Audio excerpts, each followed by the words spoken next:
Hello అండి, అందరికి నమస్కారం.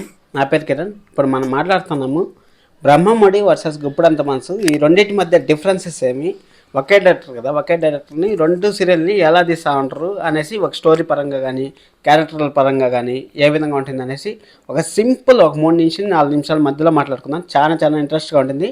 ఇంకొక విషయము, నేను పొద్దున ఆ గిఫ్ట్ బాక్స్ గురించి వీడియో చేశాను కదా, ఆ గిఫ్ట్ బాక్స్ వీడియోలో 100% రింగ్ ఉంటుంది. అది నేను చెప్పేది మర్చిపోయాను, ఏదో టెన్షన్లో చెప్పేది మర్చిపోయాను. అంతేగాని 100% రింగ్ కూడా ఉంటుంది దాంట్లో.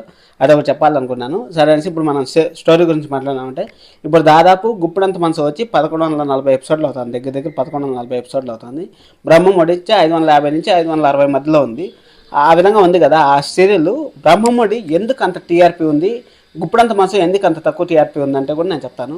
ఇప్పుడు ఒకసారి మనం గుర్తుపెట్టుకోండి, ఎప్పుడు కానీ స్టోరీ స్టార్టింగ్లో 700 వరకు 800 ఎపిసోడ్ల వరకు స్టోరీ వాళ్ళ దగ్గర ఉంటుంది. ఆ కంటెంట్ తగ్గట్టు సీరియల్ జరుగుతూ ఉంటుంది. ఒకటి గుర్తుపెట్టుకోండి. ఇంకోటి ఏమంటే, మళ్ళీ గుప్పుడంత మనసుకి ఎందుకు రావట్లేదు అనేసి మీకు డౌట్ రావచ్చు. ఎందుకు రావట్లేదు అంటే, ఇప్పుడు రిషి సార్కి మధ్యలో ప్రాబ్లం అయింది. ప్రాబ్లం అవ్వడం వల్ల 7 o'clock ఉన్న స్లాట్ని మధ్యాహ్నం తీసుకొచ్చి మధ్యాహ్నం స్లాట్లో వేశారు. మధ్యాహ్నము ఎందుకంటే ఈవినింగ్ ఉండే కస్టమర్లు వేరే ఉంటారు, మధ్యాహ్నం ఉండే ఫ్యాన్స్ వేరే ఉంటారు. కానీ గుప్పుడంత మనసుకి నెట్లో ఎక్కువ ఫ్యాన్స్ ఉండేది గుప్పుడంత మనసుకి. ఓపెన్ సీక్రెట్ ఇది. నెట్లో ఎక్కువ ఫ్యాన్స్ ఉండేది గుప్పుడంత మనసుకి. స్టోరీ పరంగా వచ్చినామంటే టీఆర్పీ అయిపోయింది. స్టోరీ పరంగా వచ్చామంటే, స్టోరీ నాకు తెలిసి రెండు ఒకటే, సిమిలర్గా ఒకటే ఉన్నాయి. కావాలంటే మీరు గుర్తు చేసుకోండి.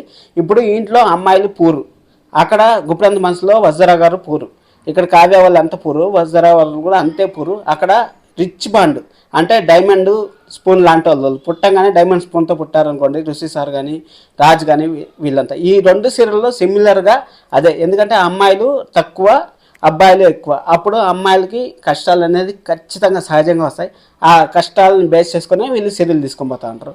కానీ ఇక్కడ వజ్దారా గారు ఎలాగంటే, వజ్దారా గారు ఒక స్టూడెంట్గా వచ్చారు, అక్కడ వచ్చి ఒక వర్కర్గా వచ్చారు. వర్కర్గా అంటే అది ఇప్పుడు ఆర్టిస్ట్గా వచ్చింది, ఆర్టిస్ట్గా వచ్చి బొమ్మలు గీసేది అవంతా వచ్చింది కదా. ఆ విధంగా సేమ్ సిమిలర్గా లాక్కొని వచ్చారు సీరియల్. ఇది ఎలా వచ్చింది అలా వచ్చింది.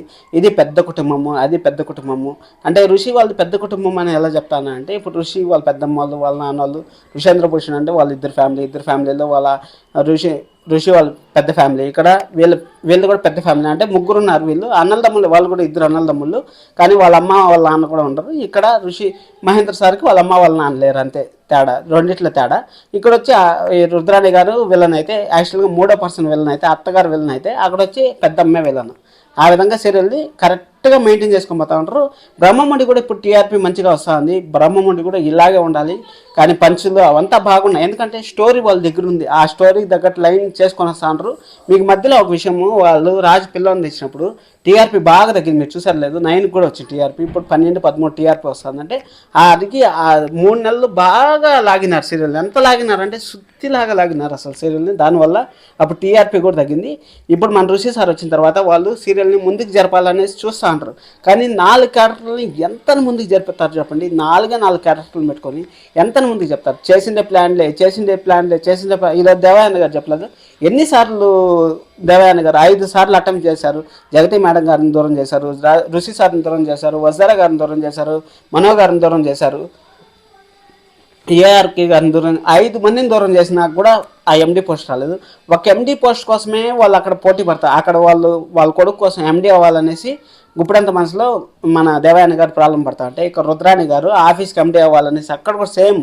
ఇక్కడ కాలేజ్ ఎండి అయితే అక్కడ ఆఫీస్ ఎండి అవ్వాలనేసి రుద్రాణి గారు కుట్రల మీద కుట్రలు చేస్తూనే ఉంటారు. కానీ అక్కడ ఏమవుతుందంటే, కావ్య కొంచెము తెలివిగా ఆలోచించి వాళ్ళు చేసేస్తూ ఉంటారు. కానీ మంచి డబ్బులు ఉంది కదా, డబ్బులు ఉండడం వల్ల వాళ్ళకి ఆ ప్రాబ్లమ్స్ తెలియట్లేదు. ఇక్కడ మన వజ్దారా గారికి కొంచెం ప్రాబ్లమ్స్ తెలుస్తూ ఉంటాయి. అక్కడ కాలేజ్ లైఫ్ అయిపోయింది, అక్కడ ఆఫీస్ లైఫ్ అయిపోయింది. వీళ్ళు గుప్పుడంత మనసులో కాలేజీని చూపిస్తూ ఉంటారు, కానీ అక్కడ ఆఫీస్ని చూపించట్లేదు. దానివల్ల ఫ్యామిలీ లెంత్ ఎక్కువైంది. ఇక్కడ కొంచెం కాలేజ్ కమర్షియల్ ఎక్కువైంది దీంట్లో. దానికోసం అనేసి గుప్పుడంత మనసు కొంచెం తగ్గింది. కానీ డైరెక్టర్ గారు మాత్రం రెండింటిని భలే హ్యాండిల్ చేస్తూ ఉంటారు. నాకైతే చాలా నచ్చారు డైరెక్టర్ గారు. ఇదే విధంగా కంటిన్యూ అవ్వండి సార్. మీరు 1100 ఎపిసోడ్లు అయినా కానీ మీరు ఇంకా సీరియల్ ముందుకు జరపాలని చూస్తూ ఉంటారంటే మీకు hands up sir. Thank you so much. మీ 2 సీరియల్ మంచి సీరియల్ ఇచ్చిన దానికి. This is Kiran. Bye. Thank you so much. Subscribe చేసుకోండి ఎవరన్నా కొత్తగా చూస్తూ ఉంటే. అలాగే లైక్ చేసి వీడియో చూడండి. Thank you so much. This is Kiran. Bye.